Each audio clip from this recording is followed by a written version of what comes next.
के शीघ्र ही शपथ लेंगे अपने राज्य के मुख्यमंत्री के तौर पर। Those imposing 21 steps of Rashtrapati Bhavan. In just a short while from now, the Honorable President of India will descend these steps. She will take her place at the dais. Pankaja Munde arriving here. The Honorable President of India will administer the oath of office and secrecy. पूर्व राष्ट्रपति श्री रामनाथ कोविंद और उनकी पत्नी श्रीमती सविता कोविंद का आगमन, उनके साथ उनकी सुपुत्री।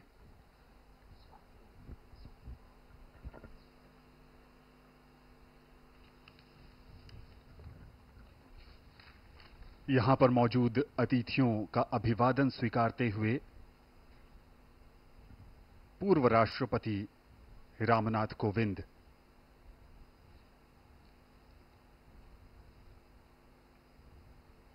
अगर बीते 10 वर्षों की बात करें तो बीते 10 वर्ष का सफर गर्व और गौरव की यात्रा है।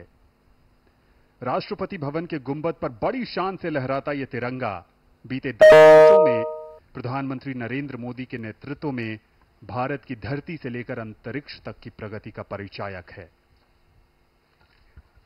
और पड़ोसी देश नेपाल के प्रधानमंत्री पुष्प कमल दहल प्रचंड और उसके पहले दक्षिण भारतीय फिल्मों के सुपरस्टार रजनीकांत भी इस ऐतिहासिक समारोह में शामिल। और नेपाल के प्रधानमंत्री एक तरफ से आ रहे हैं और दूसरी तरफ लोगों की जो उत्सुकता है वो रजनीकांत की तरफ भी। पुष्प कमल दहल प्रचंड। नेपाल के प्रधानमंत्री श्री पुष्प कमल दहल प्रचंड और उनके साथ उनकी पुत्री। आगमन हो रहा है उनका यहां राष्ट्रपति भवन के प्रांगण में।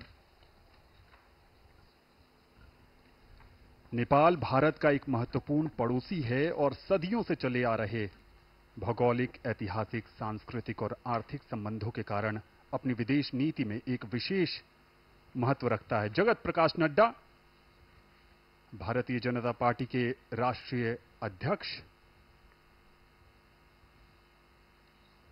साक्षी महाराज जो राजनीति में भी हैं और अध्यात्म में भी, संजीव, इस बार इस बात की भी लोगों में दिलचस्पी है कि क्या जगत प्रकाश नड्डा को संगठन के प्रभार से हटाकर मंत्री पद मिलेगा। भूटान के प्रधानमंत्री श्री शेरिंग तोब्गे का आगमन। कहते हैं कि खुशी के अवसर पर अगर उसे बांटा जाए तो बढ़ जाती है और भारत ये खुशियां बांट रहा है अपने पड़ोसी देशों के साथ। And Bhutan is the birthplace of the concept of Gross National Happiness Index, which is given first priority in the country. इस बीच रजनीकांत यहां पर उपस्थित लोगों से बातचीत करते हुए भूटान का जिक्र कर रही थीं। जसलीन, भारत भूटान का सबसे बड़ा व्यापारिक साझेदार है। इसके निर्यात और आयात में महत्वपूर्ण हिस्सेदारी भारत की है। चूखा, ताला, मंगदेछू जल विद्युत संयंत्र जैसी परियोजनाएं दोनों देशों की सफलता की परिचायक। The national dress of Bhutan is called the Go, which men wear. It's a knee-length robe, somewhat resembling a kimono that is tied at the waist by a traditional belt known as kera. We are seeing the culture and traditions of India and of our guests.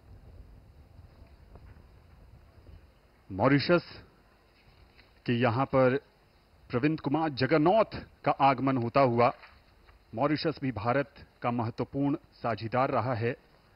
Bharat ने औपचारिक रूप से 1948 में राजनयिक संबंध बनाए थे और तब से लेकर आज तक संबंधों की एक नई पटकथा मॉरिशस के साथ प्रधानमंत्री नरेंद्र मोदी के नेतृत्व में बीते 10 वर्षों में भी लिखी गई है।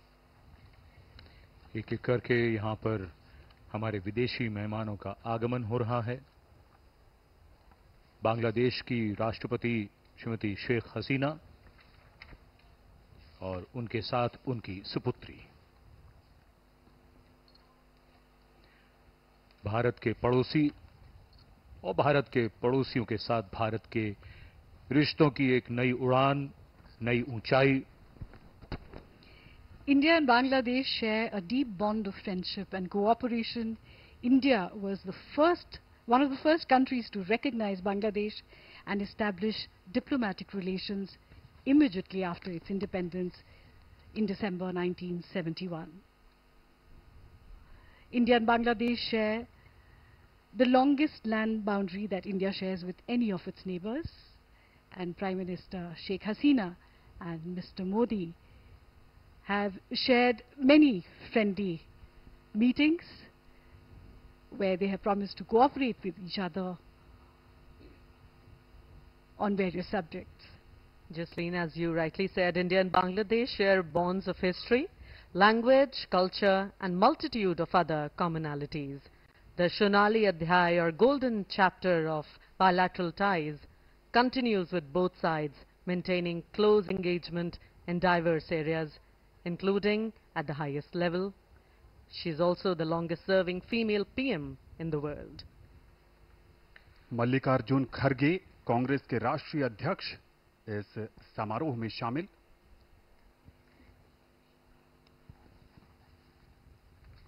और बांग्लादेश की बात करें तो पिछले वर्ष यानी 2023 में प्रधानमंत्री नरेंद्र मोदी और बांग्लादेश के बीच जो समझौता हुआ, उसके तहत अखौरा अगरतला रेल लिंक का उद्घाटन, जो बांग्लादेश को त्रिपुरा से जोड़ता है।